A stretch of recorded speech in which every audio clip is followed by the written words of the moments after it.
Everyone. आज के lecture में हम पाइथन में इनपुट आउटपुट पे हैंड्स ऑन करेंगे कि पाइथन में मुझे अगर कोई चीज़ आउटपुट देखना है या पाइथन में एक हम ऐसा प्रोग्राम लिखना चाहते हैं जहां पे प्रोग्राम रन करने के बाद यूजर से हम डेटा पूछें, तो वो चीज़ें कैसे करेंगे। तो सबसे पहले हम आउटपुट की बात कर लें। इसके बारे में मैंने आपको पहले के लेक्चर में बताया। आउटपुट मतलब हमें किसी प्रोग्राम से आउटपुट देखना है। तो सबसे पहला अगर सिंटैक्स देखा जाए, यहाँ पे जो ये लाइन आप लिखी हुई देख रहे हैं, क्या है लिखा हुआ है, प्रिंट हेलो लिखा हुआ है।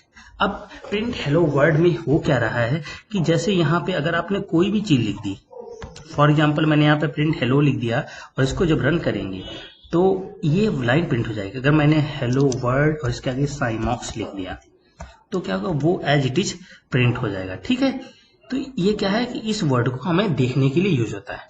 अब मान लिया हमारी रिक्वायरमेंट ऐसी है कि मैं चाहता हूं कि ये लाइन प्रिंट हो, वैल्यू ऑफ ए इज, और उसके बाद ए की वैल्यू प्रिंट हो। तो इस तरीके की चीजें प्रिंट करने के लिए हम क्या कर सकते हैं, हमें करना होगा, हमें इसको रन करने के लिए हमने जैसे a इक्वल टू 10 लिखा तो इसमें क्या होगा, a में 10 से हो गया। दूसरी लाइन में हमने प्रिंट में लिख दिया the value of a is, ये कोट्स में और कॉमा करके a। तो इसको जब आप रन करोगे तो आपको यहाँ पे इनवैलिड सिंटैक्स से दिखा रहा है। वो किस लिए, क्योंकि यहाँ पे पैरेंथेसिस जो है वो बैलेंस नहीं है। अब इसको जरा रन करते हैं।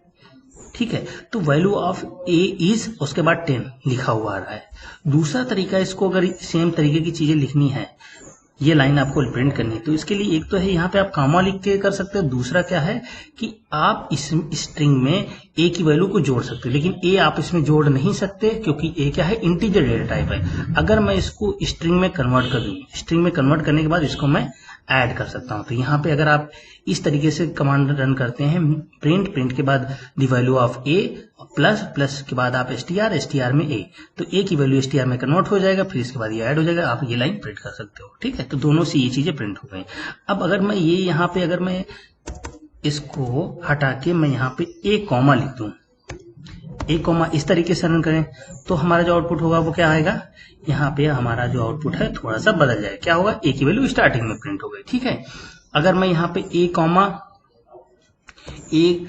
कॉमा 2 स्टार ए ऐसे लिख दे कॉमा करके, तो क्या होगा, उसी के अकॉर्डिंग हमारी वैल्यू आ जाएगी। क्योंकि हमने 2 बार ए लिख दिया तो एक बार 10 वैल्यू प्रिंट हुई, दूसरी बार 10, और 2 स्टार ए मतलब 10 में जो वैल्यू थी उसको 2 से मल्टीप्लाई किया तो 20 हो गया। तो इस तरीके से प्रिंट हो गया।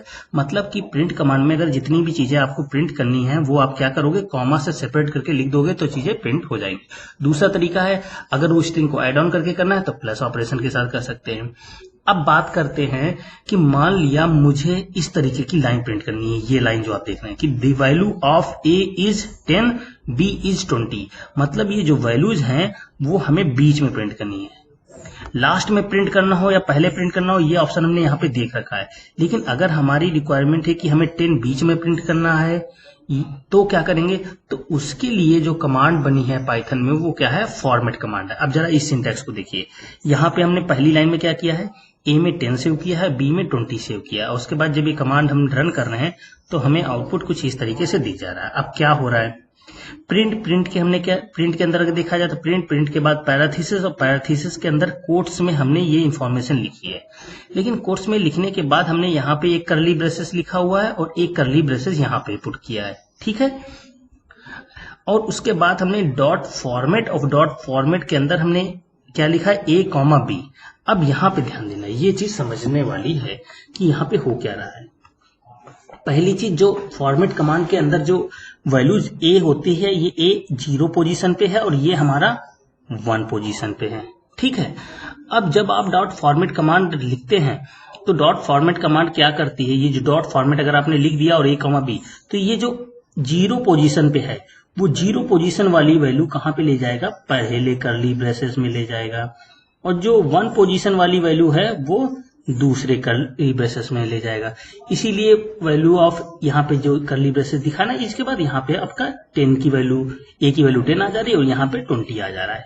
अब इसको थोड़ा सा चेंज करके देख ले रहे हैं। मान लिया मैंने यहाँ पे थोड़ा सा, इसको मैं आपको चेंज करके दिखाता हूँ। अब मैंने यहाँ पे लिख दिया SCIMO, थोड़ा सा चेंज करते हैं, और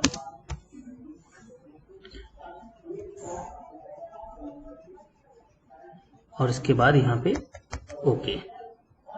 चलिए अब इसमें जैसे मान लिया इसको हम रन करके आपको दिखा दें, और यहाँ पे हम इसमें चेंज कर दे रहे SCIMOX लिख दिया, तो उससे कोई फर्क नहीं पड़ेगा, सेम चीजें बस प्रिंट होंगी, बस IMOX यहाँ पे लिखा हुआ आ जा रहा है। अब अगर ये जो कर्ली ब्रेसेस है इसको मैं हटा के इसके पहले यहाँ पे लिख दूं, अगर यहाँ पे आप लिख देंगे तो क्या होगा, जो की वैल्यू है यहाँ पे आ जा रही है। अब इसके बीच में अगर हम स्पेस दे दें तो उतना स्पेस यहाँ पे आ जाएगा। इसका मतलब ये है कि केवल फॉर्मेट कमांड क्या कर रही है, जो A है वो A की वैल्यू पहले कर्ली ब्रेसेस में और B की वैल्यू दूसरे कर्ली ब्रेसेस में ले जा रहे हैं। तो इस तरीके से अगर हम चाहें तो किसी भी सेंटेंस में उसके बीच में वैल्यू ला सकते हैं। फॉर एग्जाम्पल, अब कभी कभी आपको किसी वेबसाइट पे आप साइन अप करते हो तो क्या लिख के आता है, वेलकम, और आपका नाम लिखा हुआ आता है। तो वो वहां पे आप जैसे मान लिया कोई दूसरा यूजर साइन इन करता है, उस वेबसाइट पर रजिस्ट्रेशन करता है, तो उस वेलकम और उसका नाम लिखा हुआ आता है। तो वो चीज कैसे हो रही होगी, एक्चुअली में उस वेबसाइट पे क्या हो रहा है, जब भी कोई साइन अप करता है तो उसका नाम A या B या C इस तरीके के वेरिएबल में सेव हो जाता है, और कुछ इसी तरीके की फॉर्मेट कमांड वहां पे यूज की जाती है। अब चलिए नेक्स्ट बात कर लेते हैं। यहाँ पे तो इस तरीके से था। अब मान लिया हमारी रिक्वायरमेंट आती है कि हम चाहते हैं इस ब्रैकेट में जो वैल्यू आए वो फिक्स रहे। ठीक है, मान लिया मैं चाहता हूं कि जो B की वैल्यू है, B की वैल्यू पहले इस वाले ब्रैकेट में आए और A की वैल्यू यहां पे आए। ठीक है, मतलब जो 20 लिखा हुआ है वो यहां पे आए और A की वैल्यू यहां पे आए। तो इसमें हमें क्या करना पड़ेगा, ये तो पहली लाइन सिंपल सी लाइन है, यहाँ पे हमने केवल A में 20 सेव किया, B में 20 सेव किया, कोई दिक्कत नहीं। दूसरी लाइन में हम क्या कर रहे हैं, प्रिंट कमांड दे रहे, प्रिंट के अंदर हमने कोट्स में हमने स्ट्रिंग लिखी और यहाँ पे कर्ली ब्रेसेस। यहाँ पे हमने क्या किया है, अगर ध्यान देंगे आप तो आपको समझ में आएगा कि यहाँ पे जो हमने आपको बताया था कि ये आपका 0 पोजीशन है, ये 1 पोजीशन है। तो अगर हमने कर्ली ब्रेसेस में यहाँ पे पोजीशन लिख दी तो इसका मतलब वो जो पोजीशन वाला B की पोजीशन क्या है 1, तो इसका मतलब यहाँ पे क्या आएगा, B आएगा, और यहाँ पे हमने पोजीशन क्या लिख दी है 0, तो यहाँ पे क्या आ जाएगा आपका A आ जाएगा। तो इसको जब आप प्रिंट करेंगे तो कुछ आपका रिप्रेजेंटेशन इस तरीके से आएगा। ठीक है, तो ये दूसरा मेथड हो गया। इस तरीके से भी आप एक टेस्ट को फॉर्मेट कर सकते हो। हम लोग क्या कर रहे हैं कि अगर हमें आउटपुट देखना है तो हम किस तरीके से लिखें जिससे हम डिजायर्ड आउटपुट जनरेट कर सकें। अगर किसी स्ट्रिंग के बीच में कोई लेटर या न्यूमेरिक वैल्यू इनपुट करनी है तो उसके लिए हम ये मैसेज यूज कर सकते हैं। अब थर्ड जो मेथड यूज होता है उस पर हम लोग बात कर लेते हैं। थर्ड में अगर हम यहाँ पे बात करें तो यहाँ पे हमने एक प्रिंट कमांड दी है। प्रिंट कमांड देने के बाद हमने हेलो लिखा है, हेलो के बाद कर्ली ब्रेसेस, कर्ली ब्रेसेस के अंदर हमने नेम लिख दिया, फिर कॉमा करके हमने फिर से कर्ली ब्रेसेस लिखे और उसके अंदर ग्रीटिंग्स लिख दिया। ठीक है, और यहाँ पे कोट्स को क्लोज कर दिया। उसके बाद हमने डॉट फॉर्मेट, और डॉट फॉर्मेट के अंदर अगर आप देखोगे तो हम जो वैल्यूज हैं वो यहीं पे डिफाइन कर रहे हैं। हमने यहाँ पे क्या किया, नेम में सतीश सेव कर दिया है और ग्रीटिंग्स में गुड मॉर्निंग सेव कर दिया है। ठीक, आसान है। तो एक्चुअली में होगा क्या कि जब नेम में सतीश सेव है और ग्रीटिंग में गुड मॉर्निंग सेव है तो आप जब फॉर्मेट कमांड रन करोगे तो ये क्या करेगा, जो ये सतीश की वैल्यू कहाँ पे चली जाएगी, जहां पे नेम लिखा हुआ, और जो ग्रीटिंग में गुड मॉर्निंग सेव है वो कहाँ चला जाएगा, ग्रीटिंग्स की जगह पे। तो इसको जब आप रन करेंगे टाइप करके अपने कंप्यूटर में तो यहाँ पे क्या है, यहाँ पे ये लाइन आपकी hello Satish good morning print हो जाएगा। अगर मैं इसको मैसेज को चेंज कर दूं, इसको मान लिया गुड नाइट कर देता हूं, गुड नाइट कर देते हैं। ठीक है, और गुड नाइट करने के बाद अगर आप इसको रन करेंगे तो क्या होगा, यहाँ पे देखिए मैसेज बदल जा रहा है। ठीक है, तो यहाँ पे एक चीज क्या है कि फॉर्मेट कमांड यहाँ पे पोजीशन के थ्रू नहीं, यहाँ पे क्या है डायरेक्ट, अगर आपने नेम में पुट किया तो नेम की जगह पे वो वैल्यू चली जाएगा गुड नाइट की तरह। ये 3 मेथड हम लोग डेटा फॉर्मेटिंग के लिए बहुत ज्यादा यूज करते हैं। ठीक है, आसान सी चीजें हैं। अब बात कर लेते हैं नेक्स्ट की। यहाँ पे अगर देखोगे तो प्रिंट कमांड में हमने क्या लिखा है, हमने 0, 1 और यहाँ पे अदर्स लिख दिया है। ठीक है, अब यहाँ पे हमने चीजों को मिक्सअप किया। फॉर्मेट कमांड के अंदर हमने क्या लिखा, एक तो बिल लिखा हुआ है, एक मेन फ्रेड लिखा हुआ है और अदर्स में हमने जॉर्ज डाल दिया। अब यहाँ पे समझना कि यहाँ पे जो चीजें हैं ये तो आपका 0 पोजीशन पे हो गया, ये 1 पोजीशन पे हो गया, ये 2 पोजीशन पे हो गया। तो यहाँ पे अगर मुझे इस ब्रैकेट में 0 की वैल्यू चाहिए, तो हमने यहाँ पे जैसे 0 पुट कर दिया तो बिल की वैल्यू कहाँ पे प्रिंट हो जाएगी, यहाँ पे प्रिंट हो जा रही। उसके बाद ए हमने 1 लिख दिया तो ये जो मेन फ्रेंड ये लिखा हुआ है ये वैल्यू यहाँ पे प्रिंट हो जाएगी। अब यहाँ पे चाहें तो हम क्या कर सकते हैं, अदर्स हमने लिख दिया है तो अदर्स में क्या सेव है, जॉर्ज सेव है, इसीलिए यहाँ पे जॉर्ज की वैल्यू सेव हो जा रही। तो अगर इस तरीके को आपको आउटपुट को फॉर्मेट करना है तो आप यहाँ पे चीजें चेंज करके डिजाइन कर सकते हैं और बहुत ही आसान है। अगर मैं यहाँ पे कोई नाम जैसे चेंज करके मैं अपना साइमॉक्स लिख दूं तो साइमॉक्स लिखने के बाद आप रन करोगे तो क्या हो जाएगा, यहाँ पे साइमॉक्स लिख के आ जाएगा। चीजें आसान है। अगर मान लिया मुझे यहाँ पे कुछ इस तरीके से मैं सिंपली ये हटा दूं, अदर्स हटा दूं और साइमॉक्स लिखा हुआ है, ठीक है। अब साइमॉक्स लिखा होने के बाद अगर मैं यहाँ पे अदर्स हटा के 2 लिख दूं तो भी हमारा सेम मैसेज प्रिंट हो जाएगा, क्योंकि इसकी पोजीशन क्या है, 2 है। तो हम चाहें डिफरेंट कई सारे तरीके हैं जिससे हम चीजें यहाँ पे कर सकते हैं। अब चलते हैं नेक्स्ट पार्ट की बात करते हैं कि पाइथन में अगर आपको आउटपुट करना है तो कैसे करेंगे। तो पाइथन में इनपुट करने के लिए जो सिंटैक्स यूज होता है वो कौन सी कमांड यूज होती है, इनपुट कमांड यूज होती है। अब जरा ये चीज आप अपने कंप्यूटर में टाइप करिए और रन करते हैं। रन करने के टाइम पे देखते हैं कैसे आता है। हमने क्या लिखा है, num equal to input, input के अंदर हमने लिखा इंटर ए नंबर, ठीक। अब उसके बाद हमने लिखा है प्रिंट के बाद हमें यहाँ पे लगाना पड़ेगा पैराथीसिस और पैराथीसिस के अंदर नम। तो इसका मतलब नम की जो वैल्यू होगी वो ये कमांड प्रिंट कर दी। अब इस प्रोग्राम को रन करते हैं।